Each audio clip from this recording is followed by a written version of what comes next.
We just got back from the post office, and guess what we got? Yes, right. We got that in there. We got our Cornish crosses and Wyandottes for replacements. And they look like they're all alive. Let's hope. Keep your fingers crossed. Yes, we do. Yeah. More later. Bye. Okay, here I am outside with my husband. And yeah, and we finally this used to be a lawnmower. Now it's going to be our garden tractor, and we got a little cart right there that's going to help us get these buggers planted. And we just got done spraying the trees with neem oil, so that's ready for budding, and all my apples and whatever preserves I want to put up for those. Yeah, what, 4 apple trees and 1 cherry tree? 1 cherry tree. Could be 2 cherry trees, I think. And then there's raspberry bushes back there. I sprayed those as well. Plus our grapes. We got full-grown mature grapes over there. 2 of those. It would be a lot of grapes. So this is what we're doing here. We're going to go every 2 feet, leave a split in between, and we're going to plant the potatoes and onions, garlic, and carrots in here. And the reason why we're doing it this way? Yep, the reason why is because the deers don't want to step on this. I know deers are very finicky with their feet.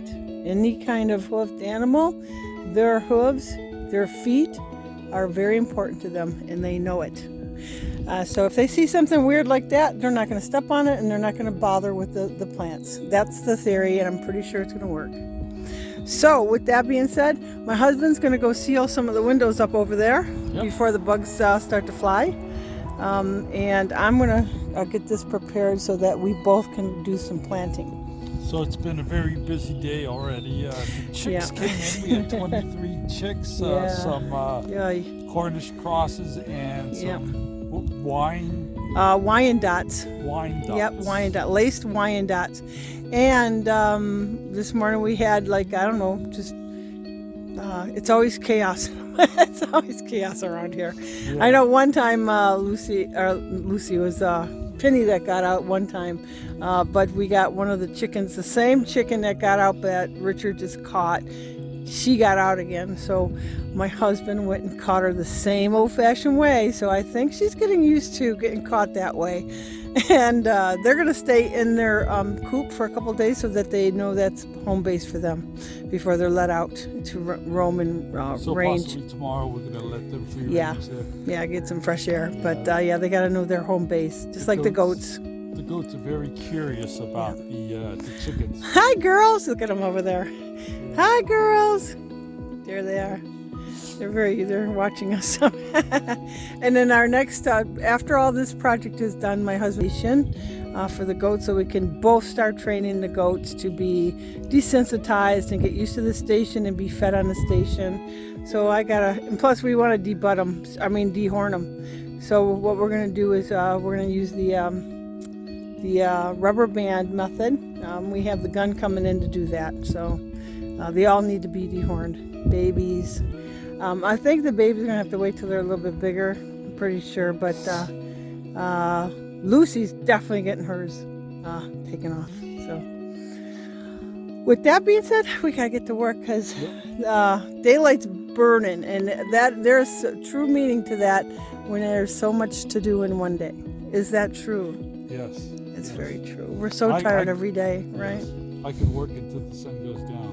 Yeah, I have to tell them to take a break because it's just too many things that have to be done, and sometimes we feel like we're making progress, but then we start looking around and there's so much more to be done. So the tractor and the cart it's going to come are in going to handy. be our great addition. Yeah, that was just today. He put this together for me today. And we got some more goodies coming up soon. Yeah, a log splitter he's going to get.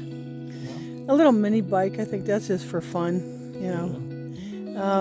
What's the other thing? Maybe I might get a mini bike, I'm not sure. Mini bike, we need a new mower. Yeah, we need a new mower because look at the grass is already green. Look at it. Yep. So it's not going to be probably another week. You'll probably have to mow. So, yep. And then shortly after that, we're going to get a side-by-side. So we can traverse our property. Yep, there you go. Yep, that's perfect, huh? Then, that'll be interesting. There's other things happening as soon as the road restrictions are lifted. Yeah, we're gonna clean up all the garbage. Like I said, I keep on saying I'm gonna take you on a tour about with the garbage that we have to get rid of here.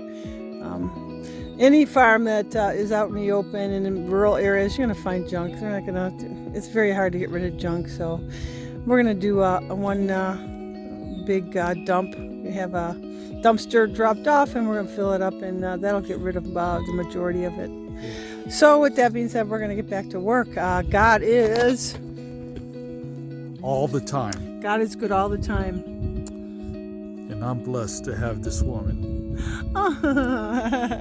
He's so sweet. I love him. I love you too.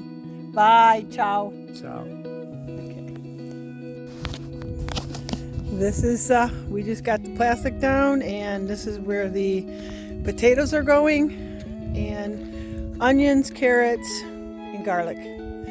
So this is where it's going. Here it is right here. And that's where the potatoes, the tubers are going, right there. And there's the apple trees right there. And the grapevines are there and there. More later.